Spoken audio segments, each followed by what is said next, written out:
Autorizada a cobrança, essa bola viaja bem, tocou de cabeça Andreoli, fez o corte. Rebote ficou para Araújo.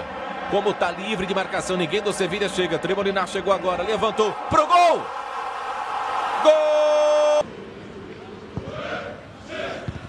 Igen. Anders Kure, der hælder væk. Kusk, masser af plads til at slå indlægget. Han bliver derinde, Mikkelsen, og det giver altså muligheden til Federico Santander, der scorer på hovedstød her bedst, som vi sidder og skælder ud over. Han er altså ikke rigtig 0 til FC København. Meget passivt, det der foregår hos Vest. Por Win, sigue opinando. Atención que está habilitado. Habilitado Harlan. Harlan, pase de la vida, Aguirre, largo.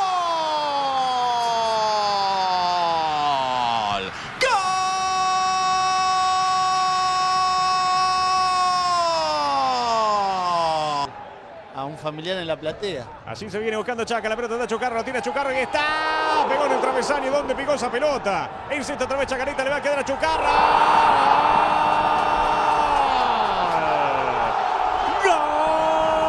¡Gol!